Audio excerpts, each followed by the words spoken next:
Hi, everyone. Thank you so much for joining me today. So I'm excited to be sharing our recent work, estimating QSS with deep deterministic dynamics gradients. And this is joint work with Uber AI and Georgia Tech. So if you're familiar with reinforcement learning, you've probably seen a diagram such as this, where you have an agent that's taking actions and interacting with its environment. And it's trying to learn a policy pi that says, in a given state, which action should I take that's going to maximize my long-term expected return over time? And the way that we represent this return is typically through something called a Q value that says, in a given state, what is the value for taking an action in that state and then acting optimally thereafter. So in this work, we're going to propose a new sort of formulation for Q values where instead of having an action that we're going to consider taking, we're going to instead say in a given state, what state should I move to? And what is the value going to be for moving to that state? And so instead of having a policy pi, we're now going to have this model tau that's going to propose states that we should move to that maximize that long-term expected return over time. We're also going to have an inverse dynamics model that's going to say, given a state, in a proposed state that's coming from our model tau, what action is actually going to allow me to go from S to this next state S prime. The benefit of our QSS values, though, is that we can actually learn those values without access to actions. And there's a lot of benefits to being able to learn in this way. And so in the paper, we show a few different benefits to this. One is that it's going to allow us to allow an agent to naturally learn in redundant action spaces. So you can imagine if you have some environment and some of your actions are repeated over time, having this QSS representation is going to allow us to actually sort of combine these values together because they have the same effects. Next, we're going to show that this is going to allow us to train agents or transfer across environments where the action space might be permuted a bit. So you can imagine in some scenario where you want to transfer to an environment and maybe you have similar effects in the environment, but your actions might be labeled differently. So QSS, again, is going to be able to handle this sort of problem. And finally, what we're going to show is that this representation is going to allow us to learn from observations that have come from suboptimal demonstrations. So often in an imitation from observation scenario, you assume that your expert is actually good. And so what we want to show is that we don't always have to assume that in an imitation from observation scenario. Using our approach, we can actually learn off policy from observations. And so I just want to show the main difference in the formulation between QSS and QSA is that, again, in QSA, you're going to be maximizing over next states, whereas in QSS, you're going to be maximizing over your neighboring states from a given state. So let's just go into how do we formulate QSS values, and let's start off with the tabular scenario. So we're going to define our QSS values as being a reward plus a discounted future return for transitioning to a neighboring state that maximizes our QSS values. And so the way that we can learn this is a similar way that we would learn QSA values using something like Q-learning, except now we're going to represent our target as being our reward plus our discounted future return for moving to a neighboring state that maximizes our QSS values rather than having a max over our next actions here. And then we're just going to try to make our QSS values look more and more like this target here.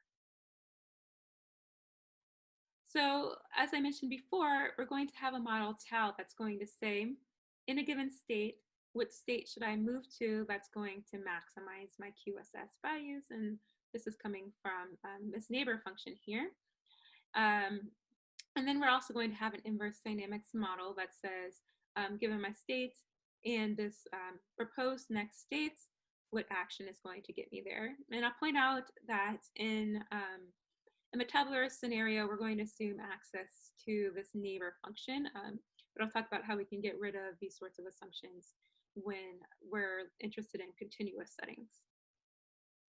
Okay, so one thing that I want to point out is that in a deterministic setting, QSS values and QSA values are equivalent. And so they're going to learn the same things. And so this is what this diagram here is showing. So we had a grid world where an agent needed to reach this goal here.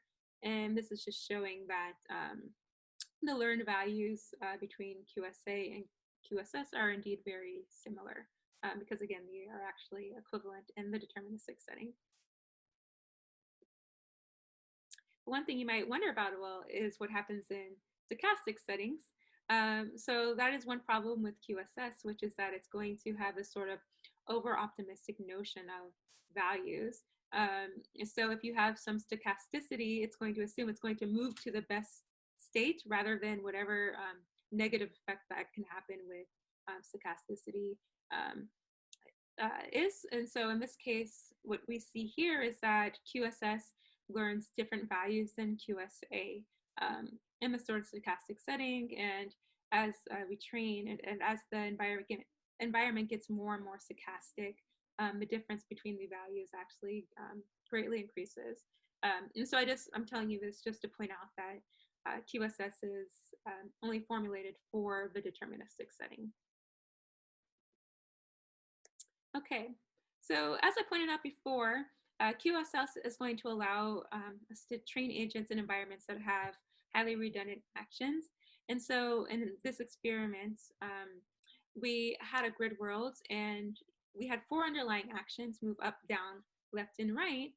But some of these actions were repeated. So you can imagine multiple actions might move left, multiple actions might move right, etc. But they have the same effect. And so again, because QSS is defined over states rather than actions, it's able to ignore this sort of effect. And so you see that happening here. So this is just showing the average episodic return. And this is showing the number of actions. And again, there's 4 underlying actions, but there is some redundancy. And so you can see with QSA, it performs very poorly, except when it has only 4 actions, whereas QSS is not impacted by this redundancy at all.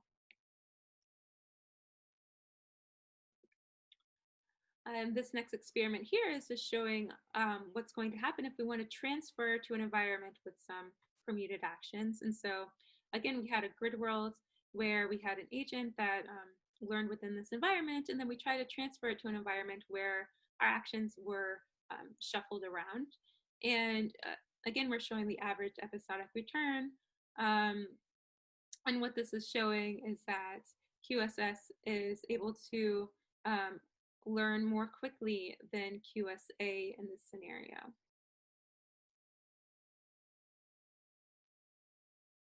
Okay. So again, what we just talked about was the tabular setting where we have access to this neighbor function as well as an inverse dynamics model. But you can imagine in continuous settings, it could be very difficult to get access to an explicit neighbor function. And even if we had that, having to maximize over all of these neighbors would be intractable because, again, we're considering this continuous setting.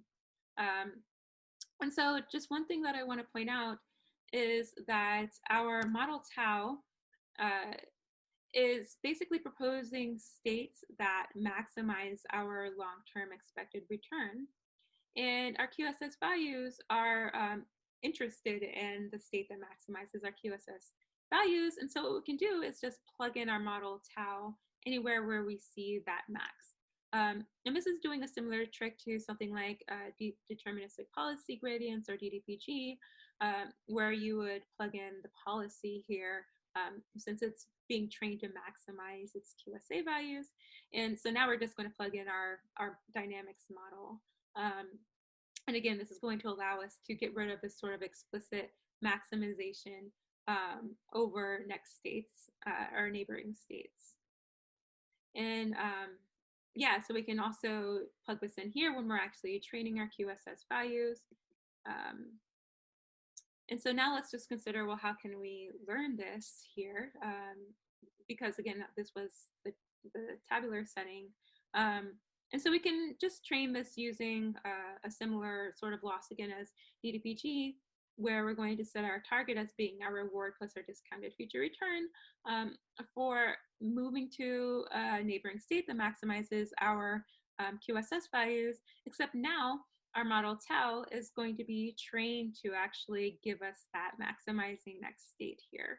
And then we can just sort of minimize the loss between this target here and our predictions being made by something like a neural network. Okay, and now let's think about, well, how can we actually learn this model tau? And so again, we want tau to give us states that maximize our QSS values. And then so we can just set a loss on the negative Q of S in our state being proposed by the model tau. Because we're minimizing this, it's going to learn to maximize these QSS values. And again, this is similar to DDPG, where we're plugging our model now instead of a policy output here. Okay. And finally, we're also going to now learn this inverse dynamics model, and this can be trained using similar techniques that have been used in the literature for learning these models, where we'll just have a supervised loss on our predictions being made by the inverse dynamics model, and these states would be coming from our environment interactions or uh, some batch of information, and then we'll just minimize the loss between that and this action that we actually observed within that batch. Okay, so one thing I should point out is that that loss actually didn't work, and when we initially used it, our approach performed terribly. And so our approach, deep deterministic dynamics gradients, or D3G, we tried it out in a grid world. And so here what you can see is that these values are actually being vastly overestimated. And then if we just look at how close the nearest neighbors were to the predictions being made by the model, as we trained, they got further and further away. And this is just showing a trajectory being predicted within a grid world. And again, it's making predictions that are like well outside of the grid. And the problem that's happening here is that it's a common problem within reinforcement learning and deep deterministic policy gradient style training, where you're going to have these Q values and they're being vastly overestimated. And our model is learning to exploit this bias. And you often see that with policies exploiting that bias as well.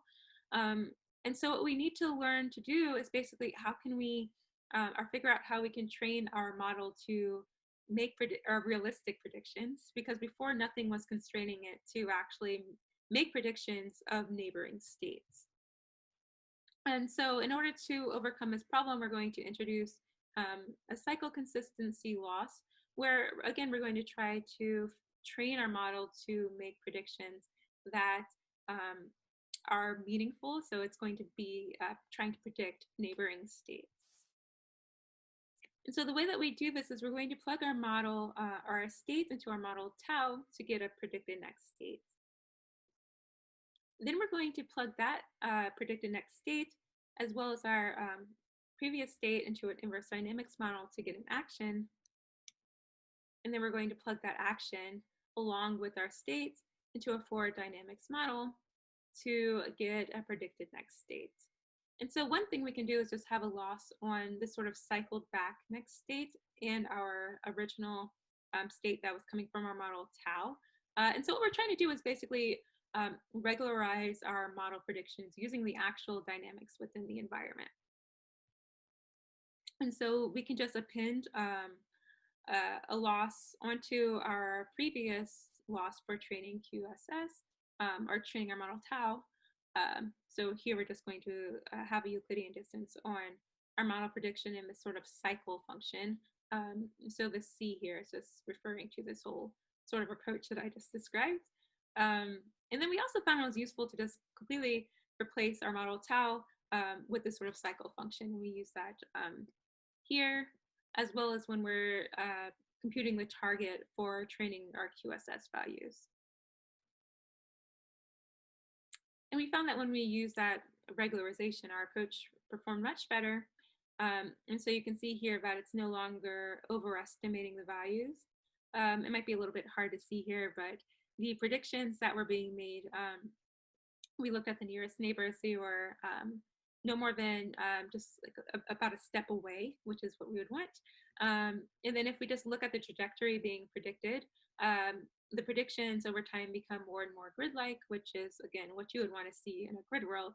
But I think that's pretty cool because we're not actually plugging any actions into this or dynamics or our model tau. And so it's able to learn to make these predictions just because it needs to figure out how to maximize its QSS values.